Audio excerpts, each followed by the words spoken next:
So how you doing? Good. Good. Good. I'm very happy because I get to be home for the next like 2 weeks. Yeah, you doing your Thanksgiving at home? Is anyone coming down, or is it just you guys? Yeah, You typically just you guys? it was for like probably the first 5 years that we lived here, but Jimmy's family has started to come down sporadically, and we did not think that they were going to be down this year, but they kind of like last minute made it happen. Well, it's always nice to have people around the table for Thanksgiving. Yeah, yeah, I'm Yeah, I'm I'm happy that they're here. And how good. about you? We are Or going to Rachel's mom's, so we'll be pretty full house. Last couple of years, it's been a little bit spotty. We were home. We were here the last few years, so this will be the first time. I think. No, that's not true. I think we went one year post COVID, but at any rate, it'll be nice to be back there, and everyone's kind of bringing a couple of dishes, and it'll be good. So nice. I don't know if I have to make anything. Probably not unless like I want to, but yeah. I I would like to. I've had this new personal ritual that I want to start doing. Yeah, I want to start making one cookbook recipe a week. Okay. So meaning something that I've never made before. So it'll be like partially for experimental reasons, partially because usually when you're making something for the first time, it takes a long time. So I kind of like want that. I want it to slow me down Mm-hmm. and not be rushing through the experience of like just trying to get dinner on the table. And I have all these great cookbooks and I barely use them. And I don't know, I made a cookbook recipe a couple weeks ago. I'm like, this is really nice. Like I can remember growing up and my dad having all of these cookbooks, and there wasn't, we didn't use a lot out of them, but like there were certain things that each book had in it, and like I inherited some of them. And there's a Dom DeLuise cookbook. I believe it's called Eat This, You'll Feel Better or something like that. And there are a couple of like there's like two or three recipes in there. And it's so funny to me that these books have like hundreds of recipes in them.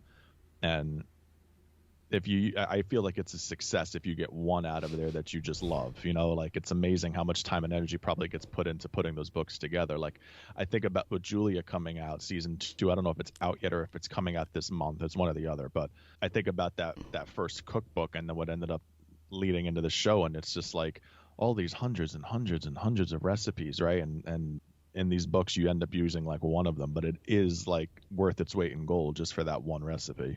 Yeah. No, I completely agree with that. I feel like of the cookbooks that I have cooked from consistently, it's always like I find one that I like, and then it's like when you open it, it immediately opens to that because it's like the only page that I ever open to. Yeah. Yeah. So yeah, that checks Right. out for me. Earmarked or whatever it is, but it's that one that you always open to. Yeah, I Yeah. get that. Did you ever get the Julia cookbook, the original one? My Yeah. mom got it for me a few years ago. I think they got it. She got it at they were at like a charity event or something. And I've not made a single recipe from it, but Feels like it's more of a display book than anything else, right? Like it almost feels like it's too historical now to be like yeah, uh, there are a lot of like kind of dated ingredients involved.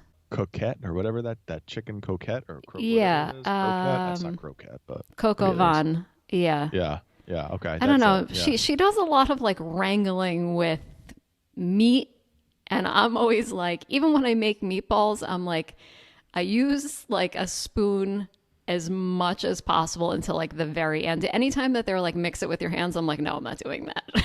Yeah. Yeah. Oh, I will mix up my hands without a problem, but like I so you make a good point about how like the style of meal that she was making back then, and I also think the way that we approach food now, which is like trying to put something together in a much more simple, like my idea of a recipe is like if I can't do everything in 30 minutes or less, like put it together in 30 minutes or less, I'm probably not. No, that's like there's some things that are outliers to that, like soups and stocks and things like that, but if I can't do everything in 30 minutes, all things considered, like I'm not gonna throw myself into it. And I feel like a lot of hers has that attention to detail and the prep. And I've seen a number of recipes online over the years and things that she's done, and I'm just like, oh man, I know like the book was made for like the stereotypical housewife back in that era who might have been home more than they would have been working, but I feel like now it's like I don't have the time to like do any of that as much as I admire it. I just like your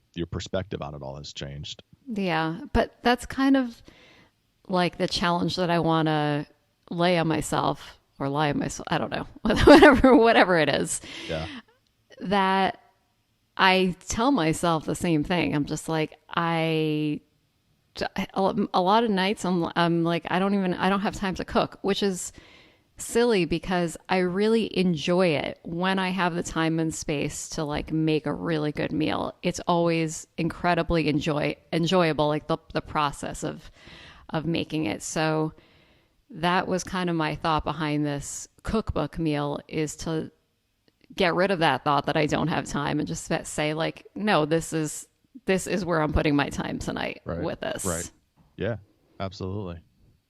So you're not cooking anything at least at this stage of the game for Thursday. But I'm not cooking on Thanksgiving. The Now, one day that you would, right? Yeah. I am going to make a pumpkin pie, but I'm probably going to make it tonight, kind of unrelated to Thanksgiving, because last weekend Everyday pumpkin pie. yeah, and it just exactly a weekend pumpkin pie. Sure. I took the pumpkins off of my front stoop. I think when I bought them, I thought because we're in Florida that they were going to like get all mushy like immediately somehow. So I gave it like, they sat out there for, I guess, like a month, I think. And I was like, this is not, I feel like I'm already like pushing my limit with this. So when I got them into the kitchen, I was like, I don't think I've ever done this before. So I asked Jimmy, I was like, can you, like, I was looking at YouTube videos on like how to cut a pumpkin. They're like, make sure you have a really sharp knife. So I'm like looking at my knife and I'm looking at the pumpkin and I'm like, I feel like I'm going to slice my hand open. So I asked Jimmy to like get one at least like started for me. He's like, we have carved pumpkins before. I'm like, it must have been a very long time ago because I don't remember ever doing it. But all to say, that was my like last weekend's adventure, was doing all the pumpkin harvesting. So I made the pumpkin seeds. I baked the pumpkins and then scooped all the stuff out of the inside and made puree, which was a giant mess. And I don't think I'll ever do it again because it was very stressful. But now I have like gallons of pumpkin puree, and I stuck some in the freezer, but I've had some in the fridge, and I'm like, probably pushing the limit of it going bad. So I think I'm going to make a pumpkin pie today. Yeah. That was a very long-winded way of saying. No, I think it's a great story. I love a good arc.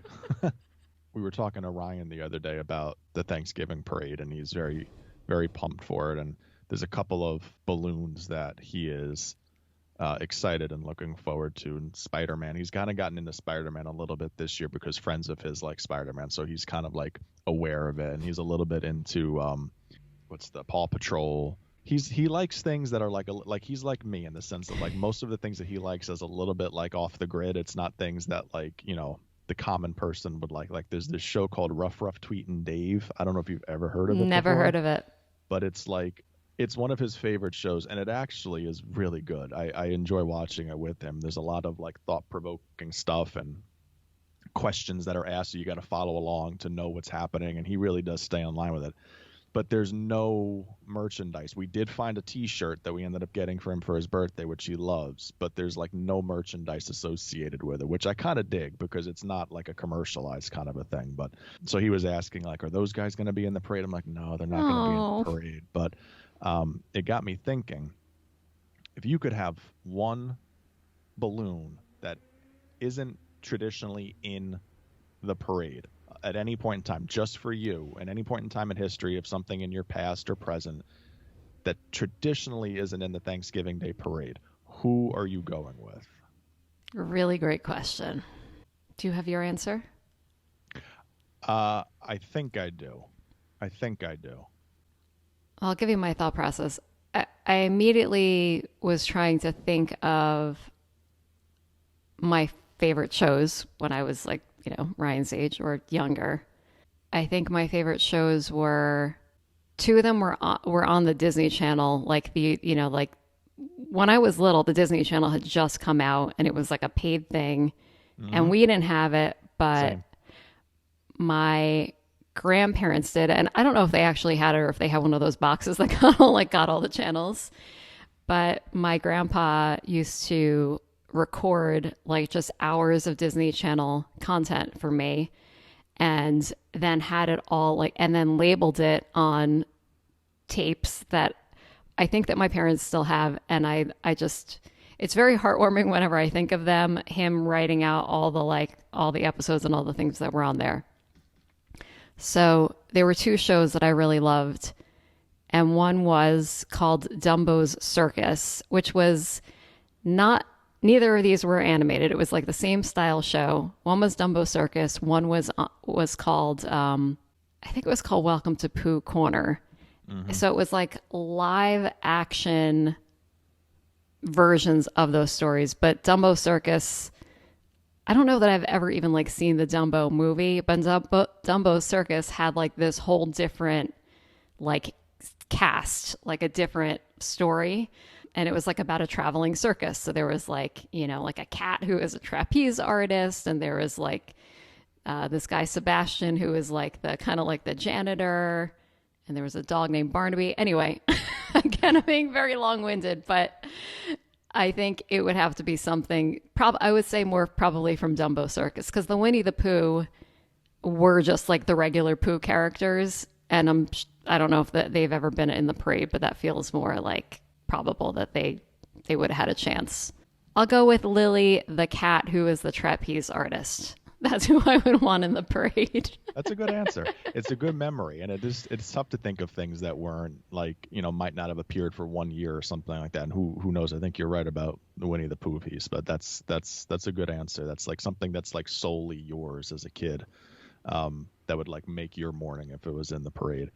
I was obsessed with a show growing up called Wishbone on PBS. And Wishbone, for those of you who don't know the show, was basically a show largely based around a Jack Russell Terrier dog named Wishbone. There was a story arc in the show with Wishbone and his human family of the characters in in the family going through some issue, some life issue, and Wishbone would be able to equate whatever the character or the characters were going through with a famous novel or piece of literature from long, long ago. And there would be these sort of like, I wouldn't call them dream sequence scenes, but there would be these cutaways to the actual story arc of the book or the piece of literature playing out, and Wishbone would typically be playing one of the lead roles. So he would be dressed up in the parts, and it would be Robin Hood or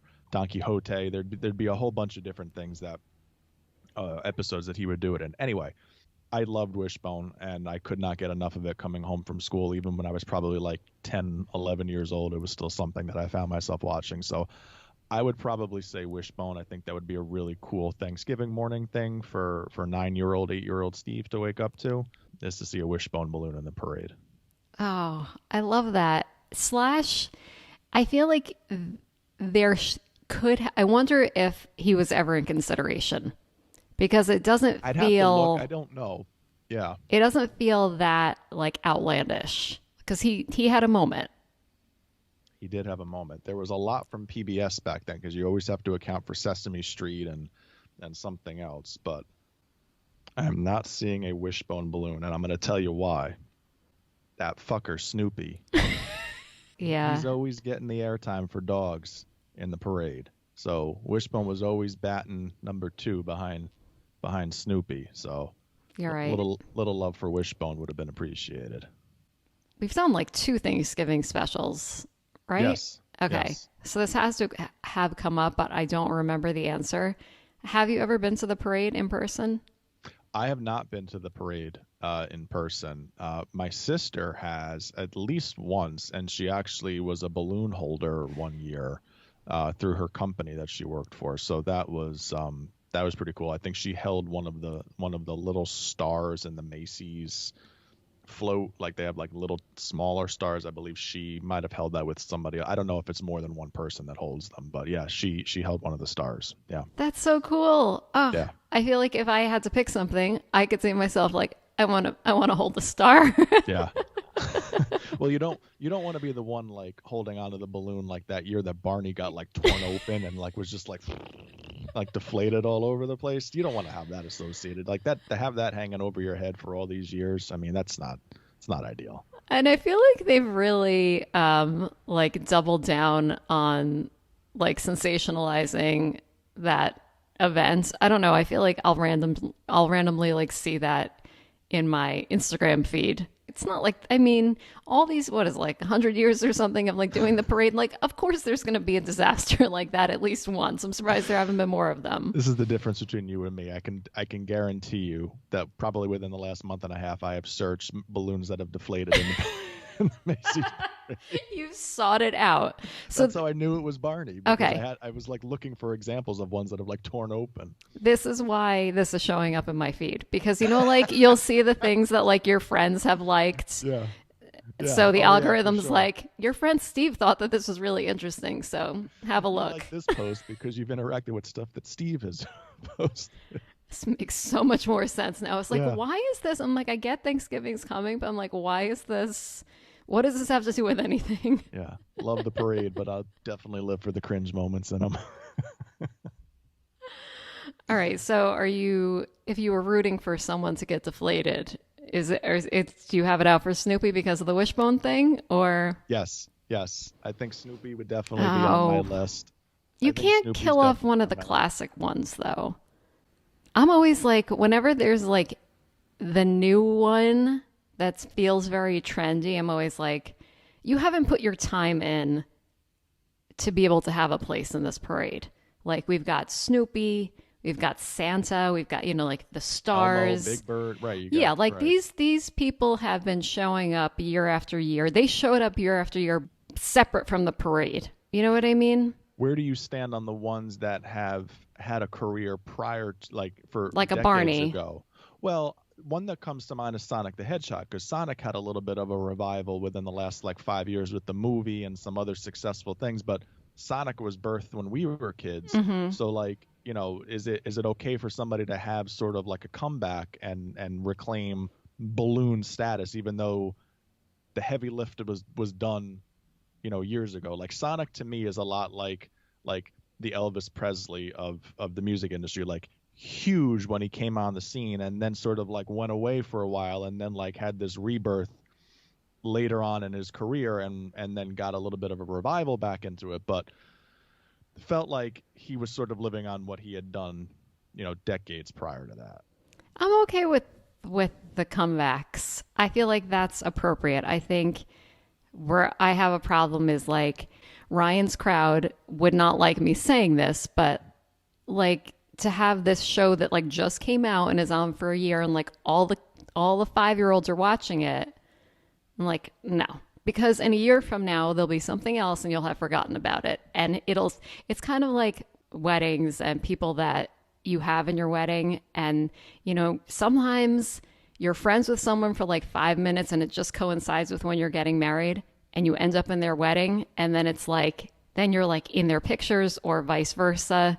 It kind of feels like that. Like in 15 years from now, if we're watching, if you're searching for parade disasters, you're going to spot this character and say like, what is that? It's a lot to make those balloons. But for all of the new characters that end up coming into the parade, I feel like for like it's specifically for a younger audience, right? It's specifically for that group. Like, first of all, maybe have a little understanding. Second of all, for the parade structure, maybe put those balloons up front, because I can guarantee you that this parade that starts at 9 a.m. Eastern is not going to be being watched at 10:45 in my house. I promise you that. So like maybe front load all of those balloons when the actual attention is there. I don't need the marching band from Topeka, Kansas. That doesn't do anything for me. Like, I get it. They had to take like 4 buses to get to Manhattan, and it's a great story, but like, where we really like once you have one marching band, like you really don't need like 4 of them. It feels like it's a little bit overdone. with one of those marching bands, you could have put in a wishbone, is really what I'm saying. You could have Yeah. taken one of the bands out and put a wishbone in there, and we all could have been like, nobody would have been any worse for the wear. You bring up another great point that I've never really been able to relate to the excitement of the people, like especially like these high schools and that get to have their bands perform or their dance troupe or whatever. I'm just like, do you know what a hassle it is just to get into New York City on Yes. on Thanksgiving? Like that Yes. alone sounds terrible. And then when you factor in like the cold weather and you have to wear like, a costume that's probably not like a coat is not involved. It just I don't know. It seems I'm curious like what Liz's take was. I know that she did it as an adult, but like was it as exciting as she thought it was going to be? Yeah, I don't think it ever is. I don't know. I don't. I mean, I remember asking, I think, and I remember her saying it was cool, but like, I think if it were me, if we were down there, I would not enjoy being down there. It feels like it's something that I would much more enjoy watching on TV than I would be about being there, even though things are coming by me and you're looking up, and it just doesn't feel like, it would be worth my effort to get in there just to do that. I feel like it's a much better like for TV experience Yeah. because you get to see everything Yeah. and you're warm. Right. But I did not. I'd say this clearly. I think that your idea to have the new characters come out first is brilliant. That makes so much more sense. Like let the kids see like their new, exciting characters, and then like you said, if they lose interest, then that's fine. Then you can move on and leave Absolutely. Snoopy and Co. for everyone else. I mean, have you ever met a 4-year-old that holds a remote? Like, have you ever seen a 4-year-old that holds a remote? It's not like there's no thought given to like what's happening. It's just constant changing and moving. And I mean, if you want to capture their attention and make this parade something special, like put all those new characters in the first 10 minutes of the parade, front load everything, and then on your back ends, roll in some of your classics, and we'll be. I'm sure it'll be a better experience. I also have to ask, you seem to throw no ill will towards Paw Patrol, who I'm just assuming slash remembering they are part of. There is some representation, right? Yes, but Paw Patrol, I mean, that wasn't a thing when we were kids, so it's also very cultish. Like I feel like there's a lot of like you like Paw Patrol and it's like a thing, and like I am not like I can take it, it's fine, but like the people who love it like really love it. So I don't want to mess with the Paw Patrol people. The same with the Bluey people. It's another one that like I don't care for, but I'm very afraid to speak out against it because there are some really like hard lines when it comes to the fandom around Bluey. So those two I would probably stay away from. Is Bluey different than Blue's Clues? Oh yes, A very much so. completely separate thing. Totally different, two totally different shows. Yeah, Okay. All right. So I'm pretty sure. I don't know why I'm so confused by it this. is. It's an Australian. Yeah, it is. Is it it's a an dog? Australian animated series. No, it's not. I don't think it's a dog. I mean, it might be a dog, but it's not a. It's not a. Oh, I'm gonna count how many dogs are in the I mean, parade. yeah, I guess it's a dog, but like but it's Oh, not okay, okay. loose. But it's So not. Is Blue's Clues? Is the dog named Blue in that? yeah, Yeah, yeah, right? because he's the Okay, dog. okay, Dog's okay. blue. Okay, Right. okay. It's Blue's Clues. My niece just had a Blue's Clues themed birthday party, but I wasn't Nice. there, so I didn't get the full education. Me- But that's another great example of like something that had a comeback, Yes. Right. like a rebrand. Right. Yeah, That's true. Right. yeah. Very much so. Although Steve's still floating. I mean, we see him every so often pop Oh up. yeah, I thought he Yeah. was canceled. I don't know. I thought he came back during the pandemic and was like telling us how great we were as it was great to see us again, and he's sorry that he left us. And I know he's out. He got out. excuse me, Tor.